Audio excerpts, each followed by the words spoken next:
Ang dalagitan na si Wang Fan ay dinala ng sospek sa bundok. Doon, ginahasa siya ng sospek at sinakal. Hindi na nakita pa ang biktima. Ang sospek ay hindi nakilala ng matagal dahil sa limitadong ebidensya. Makukulong kaya ang sospek? Ito ang trahedya ni Wang Fan.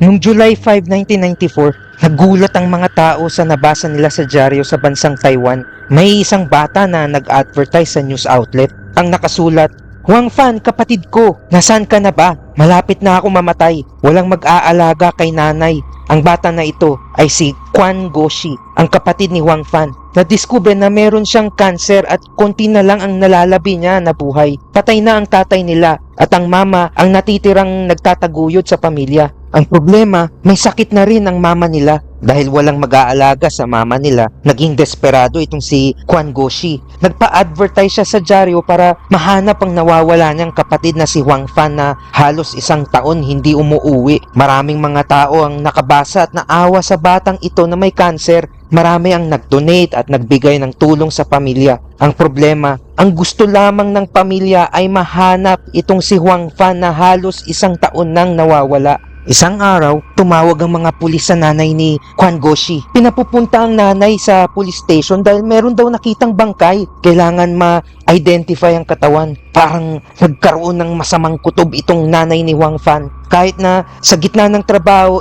dali-dali siyang pumunta sa police station. Hinahanda niya ang sarili niya sa kung anumang masamang balita habang patuloy na umaasa pa rin na buhay ang anak niya. Pagdating niya sa police station, doon pinakita ng mga pulis ang mga gamit at damit ng bangkay. Agad-agad natumba ang nanay at humagulgol sa iyak. "Lahat po yan ay gamit ng anak ko," ang sabi ng nanay. September 30, 1993, nung huling nakita si Wang Fan. Autumn Festival nung time na yun. Dadalo sila sa festival sa Tamon area at nag-usap si Wang Fan at mga kaibigan niya na makikita sila ng 10:30 AM sa isang flower shop sa Chingu Street. Nung nagkita-kita ang mga magkakaibigan sa flower shop, biglang umulan. Wala silang payong nadala. Yung mga kaibigan ni Wang Fan, iniwan muna si Wang Fan para bumili ng payong. After mga 5 minutes, bumalik ang mga kaibigan, dala ang mga payong. Ang problema, si Wang Fan ay nawawala na parang bula. Hinanap-hanap nila si Wang Fan sa area, kaso wala talaga. Naghintay pa sila ng mga ilang oras pero wala pa rin si Wang Fan. Akala ng mga kaibigan ni Wang Fan bumalik si Wang Fan sa bahay dahil may kailangang gawin. Kaya nagdesisyon sila, iwan na si Wang Fan. Nag-iwan sila ng sulat sa flower shop in case bumalik si Wang Fan. Hindi na, kailan pa, nakita si Wang Fan pagtapos nito. Noong October 24, 1993, si Wang Zitang ay pumunta sa Mocha Mountain dahil isang tourist attraction ng bundok na ito. Gusto niya mamasyal at tumingin ng mga magagandang bulaklak sa bundok na ito kasama ang mga alaga niyang aso. Nung naglalakad sila sa may gubat ng bundok, biglang nagwawala ang mga aso niya at tahol ng tahol. Pumunta yung mga aso niya doon sa isang masukal na lugar at doon nakita niya ang isang katawan ng babae. Nanginig ang tuhod ng witness at tumawag kaagad ng mga pulis. Nung dumating ang mga pulis, tumambad sa kanila ang isang bangkay na mabaho at naaagnas na. Hindi na ma-identify ang mukha ng bangkay dahil naaagnas talaga. Nag-announce ang mga pulis pero walang nag-claim sa katawan. Nilibing nila ang katawan pero yung mga personal belongings ng biktima ay tinago ng mga pulis. Sa medical examination ng mga doktor, maaring hinalay ang biktima at sinakal. Ang malaking tanong ay kung sino ang sospek. Chapter 2, ang paghahanap ng sospek. Ang ginawa ng mga pulis para mahanap ang sospek ay hanapin ang mga lugar na huling pinuntahan ni Wang Fan nung araw na nawala siya. Nagsimula sila sa flower shop. Nadiskubre ng pulis na ang may-ari ng flower shop ay si Chu Jialu. Ang anak nitong si Chu ay kaklase at kaibigan ni Wang Fan. Tinanong si Chu Jialu ng mga pulis at ang sinabi ni Chu tulog daw siya nung buong araw na yun. Di daw niya nakita itong si Wang Fan. Wala rin CCTV sa flower shop kaya limitado ang ebidensya na pwedeng makuha ng mga pulis. May construction site din malapit sa flower shop kaya sunod na pinuntahan ito ng mga pulis para maimbestiga. Nagtanong-tanong sila sa lugar at naghanap pero wala rin ebidensya o palatandaan. Meron bus station sa tapat ng flower shop kaya nag-imbestiga din doon ng mga pulis. Ang problema, Laging puno ng mga tao sa bus station na yun, kaya imposible na may gagawa ng krimen sa lugar na yun. Walang ibang maisip ang mga pulis, kaya binalikan nila ang flower shop at nagtanong-tanong ulit kay Chu. Ang mga pulis nagsususpecha na kay Chu dahil ang flower shop ay maliit lamang.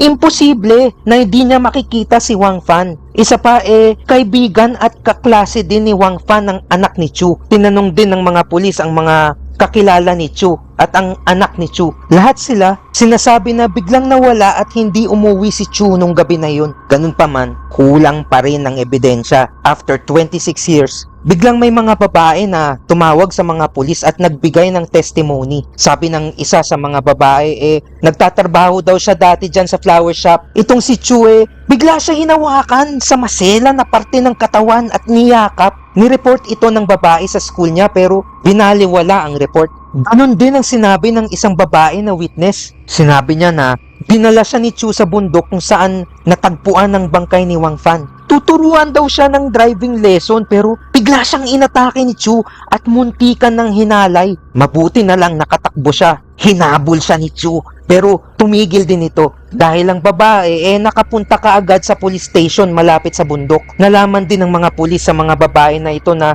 lagi nga talaga pumupunta itong si Chu sa bundok. Nangungulekta daw siya ng mga bulaklak doon sa bundok. Nagkakaroon na ng liwanag ang kaso. Agad nila inaresto si Chu. Pagkatapos nito, pumunta ang mga pulis sa bundok at nagtanong-tanong sa mga residente doon sa bundok. Ayon sa mga tao doon, nakita nga nila na may kulay green na kotse na pareho sa kotse ni Chu. Meron pang isa na nakakita na may lalaki na nakapatong sa isang babae sa damuhan. Di daw niya pinansin dahil akala niya nobyo at nobya yung dalawa. Ang lalaki daw ay kamukha ni Chu. May isa pang taxi driver ang biglang lumitaw sa police station. Ito ay si Zhang. Sabi niya, nung araw na nasa bundok siya, nakita nga niya itong si Chu nakapatong sa biktima. Matagal siya nag-obserba pero biglang tumingin itong si Chu at sumigaw, "Anong ginagawa mo dito? Umalis ka nga!" After 26 years, minulto si Zhang sa konsensya niya at mas lalong natauhan siya nung nalaman niya na may natagpuan na bangkay doon sa bundok. Lahat ng ebidensya na ito ay pinakita kay Chu.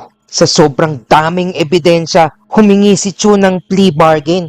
Ang sabi niya, aamin siya sa krimen basta wag siya papatawan ng death penalty. Ang prosecutor ay sobrang confident na mapapanalo ang kaso na ito kaya hindi niya tinanggap. Nag-file ng death penalty ang prosecutor. Sa paglilitis, ang mga witnesses ay dinaan sa lie detector test at lahat bumagsak. Dahil dito, nasira ang kredibilidad ng mga witnesses. Sa bandang huli, pinalaya si Chu. Nung nanalo si Chu, sobrang saya, tuwang-tuwa siya. Ang kapatid naman ni Wang Fan na si Quan Goshi ay tuluyan nang namatay dahil sa cancer. Sa ngayon, wala pa rin hustisya na nakukuha ang pamilya ni Wang Fan. In today's increasingly uncertain world, it is crucial to prioritize our safety and take proactive measures to protect ourselves from crime. While no one can completely eliminate the risk of criminal activities, there are several steps we can take to reduce our vulnerability and enhance our personal security. First and foremost, awareness is key. Stay informed about the current crime trends in your area and be mindful of your surroundings at all times. Additionally, cultivating strong relationships with neighbors and actively participating in community watch programs can foster a sense of collective security. Implementing basic preventive measures such as installing sturdy locks, adequate lighting, and security systems in our homes can significantly deter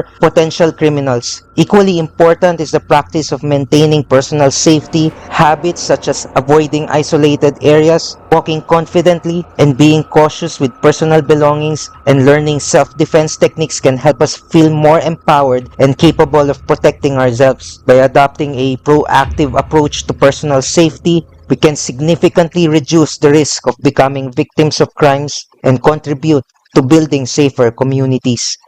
Muli, ako si Topher at salamat sa panonood sa Kwento Ngayon channel.